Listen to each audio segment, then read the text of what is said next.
Magandang araw mga people, nakapag morning walk na ba ang lahat? Kami ay maagang nagising para si Juntis ay makapag-walking na naman.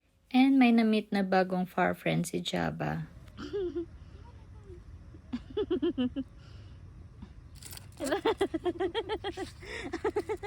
Pagdating ng bahay, ako ay nagutom, kaya yan nagluto ako ng oatmeal.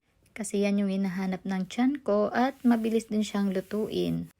And dahil maganda pa ang panahon dito sa UAE mga people, hindi pa siya ganun kainit, malamig pa yung simoy ng hangin, napag-isipan namin na sa balkoni kami magtambay habang kumakain ng breakfast. And si Jaba, yan lang siya, paupo-upo lang din sa kanyang upuan. Diyan talaga siya nakaupo palagi pag kami ay nakatambay sa balkoni. Aalis pala si D today kasi ito yung araw na siya ay maglalaro ng golf kasama yung mga kaibigan niya. And si Jaba, yan, akala na naman niya ay sasama kami pero hindi. Kawawa, nakatingin naman siya. Nagbabaka sakaling dadalhin pero hindi. Pagkaalis ni D is inumpisahan ko ng maglinis-linis ng bahay katulad ng paghugas at pagwawalis sa labas. Kunti lang din naman yung hugasin ko kaya mabilis lang akong natapos. So after ko maghugas is nagpunta ako agad sa labas para naman walisan yung mga dahon na nahuhulog galing sa puno ng kapitbahay. Gustong gusto ko yung gawin araw-araw kasi at least sort of exercise na din yan sa akin na dagdagan yung steps ko. And then yung fake grass, binanlawan ko na din ng tubig kasi si Jaba dyan man umiihi. Habang ako may ginagawa dyan sa bakuran, yung maliit na aso naman ng kapitbahay ay tahol ng tahol sa akin. After ko maglinis is pinrito ko na yung daing ko. Tapos yan, bahaw yung partner. Napakasarap. Yan lang yung aking lunch for today mga people. Maya-maya ay dumating na din yung order ko from Carrefour since naubusan kami ng stocks. And si Jaba, yan, tinatahol na naman yung delivery. Thank you. Nag-order ako sa Carrefour mga people. Naubusan kami ng stock. Come on, Jaba, get inside. Come on. Wait. Come on. Hindi umabot ng Saturday yung grocery namin last week. So, yan, itlog. Tinapay. Kasi mahilig ako sa tinapay. Brown bread. At saka yung pang-taw-taw sa kapiba. For my own tinapay. And then, ice cream. Wala man sila yung maliliit na tab. Yung sa parang maliit na cup ba. Ganito lang malaki. Ito na kinuha ko sa kasaging.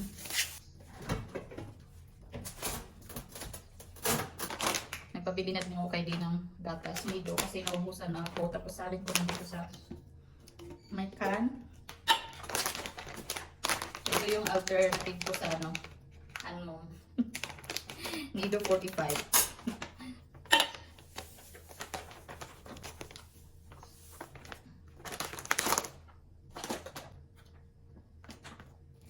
Ayan, may gatas na naman si Juntis. Baka good for na to hanggang lumabas si baby girl.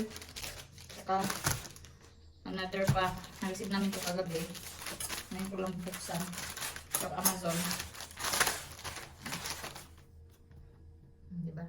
Toothpaste ni Jaba. Kasi malapit na maubos yung toothpaste niya. Kaya yan. Saka ito.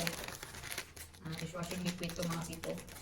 Kasi paubos na yung aking pang sabon sa plato ba. Yan. Ito na yung binili ko. 3 bote. 750 ml. Kasi naka-promo siya. Paborito ko to. Sabi ko na to last time. Ito yung paborito ko na dishwashing liquid at the moment. So, yun guys. Magtitimpla ako ng Milo. Tapos, lagyan ko ng gatas. Kasi kakatapos ko lang kumain ng lunch. Ang aking pagkain is bahaw. At saka yun yung daing. Lang. Dumating na si D. Tapos, umalis ulit kasi ihahatid niya yung driver sa mosque. Kasi malapit na mag-iftar ata. Kaya kailangan niya mag-pray. Nakainom yun si D konti. So kailangan niya ng driver para maghatid dito. Tinanong ko siya kung kaya ba niya mag-drive papunta doon. Kaya naman daw. Ayan si Jaba na nalungkot. What? Ano? As daddy? Kawawa.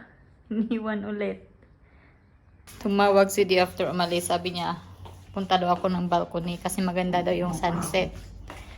Check natin. Ganda nga, bilog-bilog. Kaya punta ako ng balcony, guys. Let's go. Let's go. Ayun nga, maganda nga. Ayun, oh. Tingnan niyo yung sunset. Tama nga si Di. Grabe, bilog na bilog. Ganda talaga ng sunset, mga people. Kawawa si Jabba. Nakita niya aso. Kala niya si Lucky. Who's that, my love? Who's that?